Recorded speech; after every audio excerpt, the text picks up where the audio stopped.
Welcome to Dad Mode, God, Grit, and Goals. I am your host, Mike Tobias. I'm excited to talk to you today. I'm going to share a little bit about my personal health journey. I've had a number of people been asking about this lately. And it's, I was actually at the doctor just the other day for an annual checkup. I haven't seen him for a year. And it was about a year ago when my health journey began. And when he saw me, he said, "You look different. Did you shave? What's going on?" And I said, "I lost 32 pounds." And he's like, "Oh my gosh, yeah, you look completely different." And he asked, "Well, what was the secret? What did you do?" And I said, "Diet and exercise." And so he asked me a bunch of questions about that. And I gave him simple answers. And he said, "Well, must have been easy for you." And I thought about that a lot because I left it at that. Just to share with you, on the one hand, it was the easiest thing I've done. And on the other hand,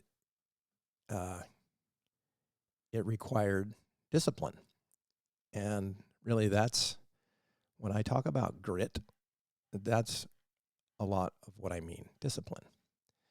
And so let me just take you back a year ago and where I was at. So I was about 197 pounds, and I don't know if you're like me, but my weight would fluctuate. There's a certain zone, a comfort zone, let's call it, that I have in. And once I think I've been as high as like 207, and I was like, I never want to do that again. So I was always floating around between 185, 195. I'd gotten up to 197, looking in the mirror, and I'm like, this is not good. And as I was getting out of bed, I felt like Fred Sanford, for those of you who are old enough to remember that show. But I'd get out of bed and I would just shuffle off to the bathroom, and my knees hurt, all my joints hurt. It's just a lot of inflammation. And I knew something needed to change. And I just knew, though, that I wasn't a big dieter in my past. And I think I just knew inherently that, by definition, I'm not a fan of diets because you start them and then they end. And then when they're done, you just end up going right back.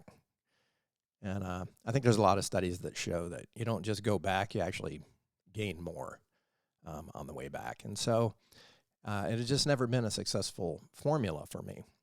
And at 62 years old, I decided that what I wanted to do is I needed to just change some habits. And that was my focus. What is one thing that I could do that I could live with for the rest of my life?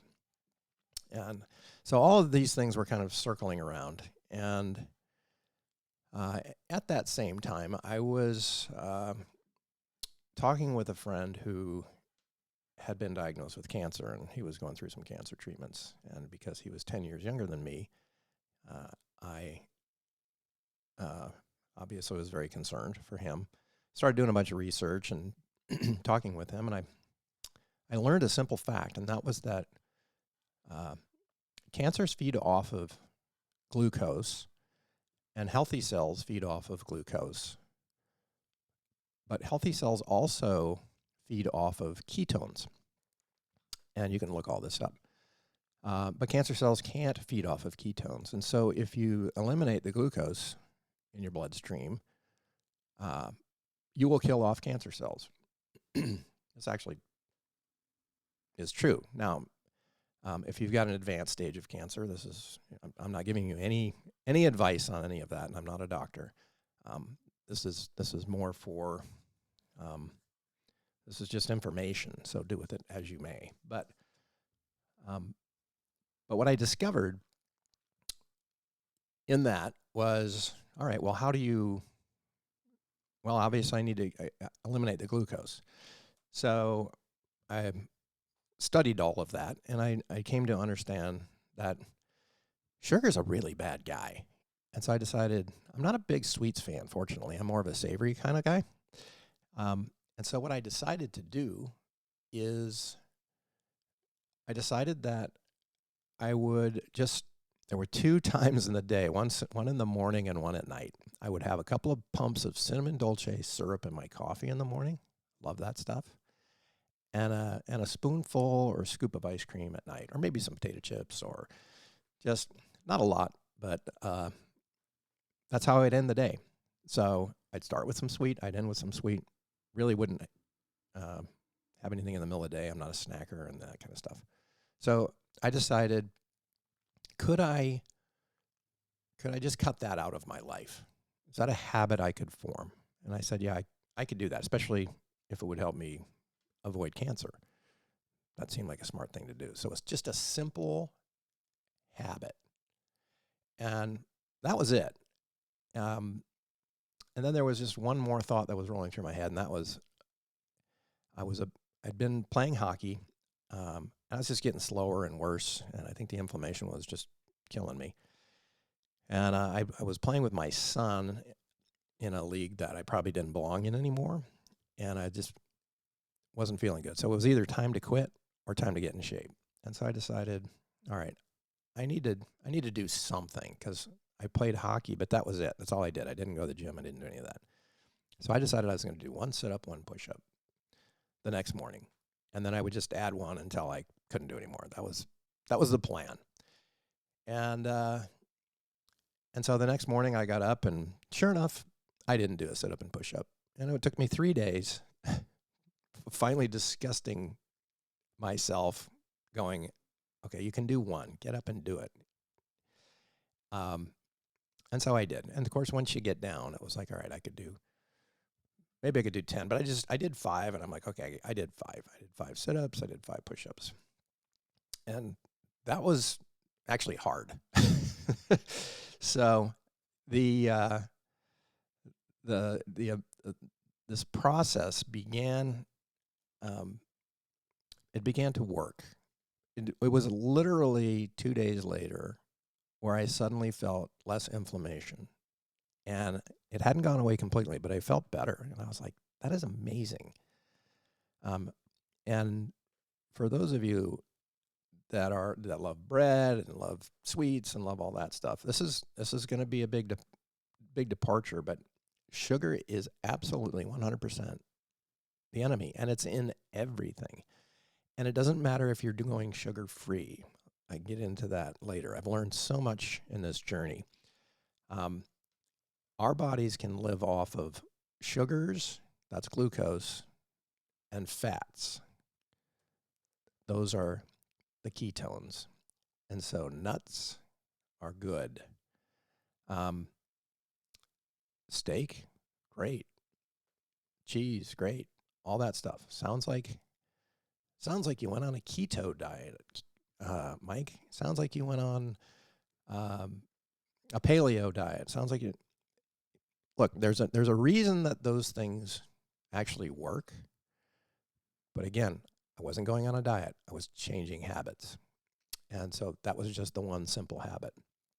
So 2 things: cut out the sugar, started an exercise routine that was going to get incrementally better, because you could do one more thing the next day. And over the next 90 days, I ended up losing about 30 pounds. And that's all it took. And I have maintained that habit. And I haven't felt this good. I'm in better shape than I was in my entire 40s and 50s. Probably most of my 30s. And I had to go get a completely new wardrobe. My waist went from 38 down to 31.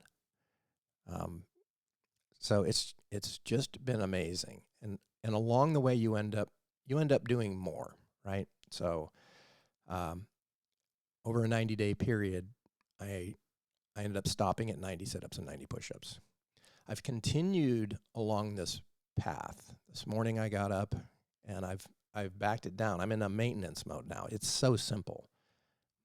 But I do not let a morning go by that I don't do my sit-ups and push-ups. I've settled on 62 a day. That's what I do first thing in the morning. I go into the torture room. And everyone you might think, well, you're a fanatic. I'm like, no, I'm just disciplined. I start my day conquering, and it's been amazing. The when you start your day and you've done something that you don't want to do, and you conquered that mentally, that's really good for you. So I just want to encourage you in that way. If you've if your joints are hurting, if you're feeling inflammation, all of that, it requires discipline. But that is the way. And I talked about this before, is sacrifice. Jesus is the way, the truth, and the life. He sacrificed himself. And if you think about it this way, you're going to sacrifice yourself for your future self. So you're going to feel better. That's what I want to do. I was talking with a friend the other day, and he's getting close to 80. And he's was hobbling along, and I asked him, I said, do you know any 90-year-olds that are in good shape? And he said, yeah. And I said, so age isn't the problem. And I think that hits home. I think we chalk so much up to age, because I was doing that at 60 years old. Well, I'm just getting older. I know I play hockey with guys that are just hitting their 40s, and they're like, well, I'm just getting older. It's like, no, age, I'm going to say age has nothing to do with it. Obviously, there is some aging that goes on, but think about people that are older than you that are in much better shape. And so age is an excuse. It is not a reason. It's a number. You'll find it. So go find those examples. I play hockey with a guy that's 65 years old. He's in phenomenal shape. And I talk to him about, what do you eat? And what do you do for exercise? Those are the secrets. When I talked to my doctor, when he asked what I did, I said I diet and exercise. And he said, well, what are you doing for diet? And I said, I cut out sugar. And when I say cut out sugar, sugar's in everything. And so I literally cut it out, because I started realizing, okay,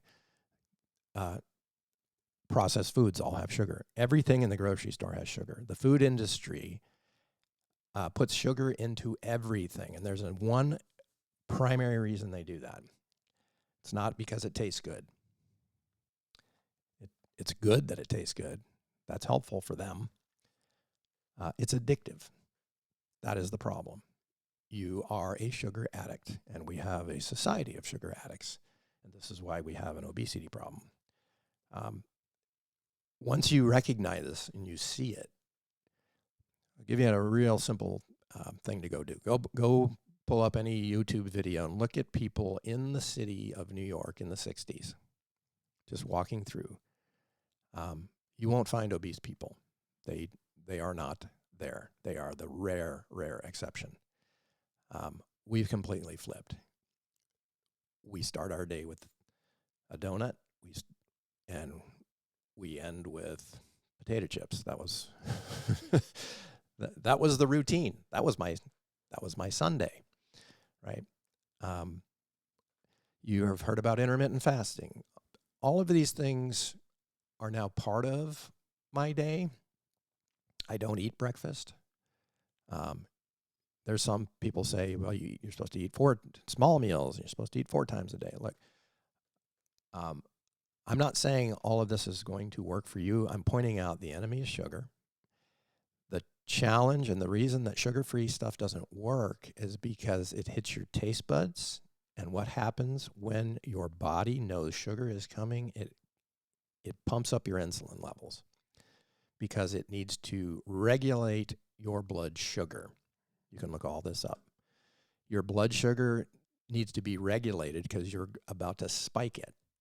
And so sugar-free things taste sweet. It is your taste buds that trigger the insulin levels. And you might say, well, I thought insulin was good for you. It actually is not. It will save your life if you're a type 1 diabetic.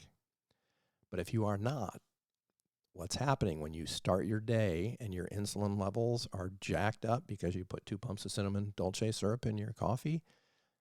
it is shutting off things. It's shutting down your metabolism. So you've heard that before: high metabolism, low metabolism. Well, I've got a low metabolism. You must have a high metabolism. It's like, okay, you can actually increase your metabolism by cutting out sugar. The other thing is that sugar is addictive, I said. So what does that mean? It means that, like an addict, you need to have more and more and more constantly. And so it makes you hungry. So that's the other advantage for the food industry. If I can give you something and put something in your food that makes you want more of it, that you become addicted to it, then I will sell more product. This is what they are doing to us as a society. And so we need to be disciplined about this. So what do I do today? This was a stepwise incremental process that I tested into. I didn't read some diet plan. I just said, I'm going to try something. So after the weight came off, my goal was to get to 175. And I blew right past it because it was so simple. Because once you develop these disciplines and you micro step your way into this, you stop where you need to stop. And I completely shifted the energy source for my body. I changed my relationship with food. Food was comfort for me. It was how I wanted to start my day comfortably. It's how I wanted to end my day comfortably. You begin to take on the mindset of, no, I'm an athlete. And athletes use food for fuel, not comfort. There's other ways to seek comfort, right? So this is what addicts are doing. They're seeking the fix. I need comfort. And so I'll just walk you through my day today. So you don't start here. You micro step your way into it, and your day may end up looking different. But what do I do today to stay in the best shape of my life right now? I get up in the morning. I drink a little bit of water. I'm not a fanatic about it. I'm talking sips of water. I do my sit-ups, 62 sit-ups in a row. I do 62 push-ups in a row. I do them in the pike position. Sometimes I switch that up. I do a lot of stretching. I then have a cup of coffee. I don't put cinnamon dolce syrup in it. I put some cinnamon in it. And I put a very little amount of half and half. And I start my day that way. And off to work I go. And I don't eat until lunchtime. And at lunch, I eat a lot. I am not starving myself, nor am I starving all morning, because my body is not on sugar. And I eat a normal lunch. Now, I've cut out starches. I've cut out corn. I've cut out, they all have high sugar in them. But I have tested back into those things. And so I will eat chips and salsa and Mexican food. I will have an enchilada with chicken and cheese sauce all over it. I will eat, I love Mexican food. I'll eat sushi. I'll have some rice around the sushi. I'll eat, chicken, fish, anything. So I end up going out to eat for lunch. That's what I do. And then I'm done. I have no cravings in the middle of the day. I am not tired in the middle of the day. I don't feel like I need a nap. I have energy. I come home and we'll have dinner. And I'll eat some sort of meat, some sort of vegetables. And I'll stay away from bread. I stay away from rice.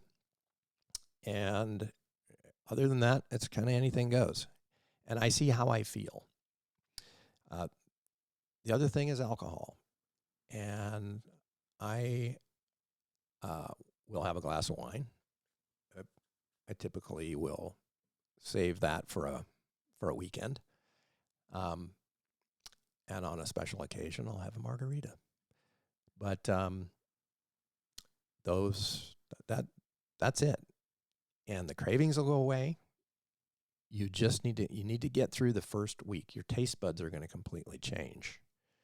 So after a few days, you'll start feeling better, and just hang in there and get incrementally better, because one good habit begets another, and these habits will change your destiny.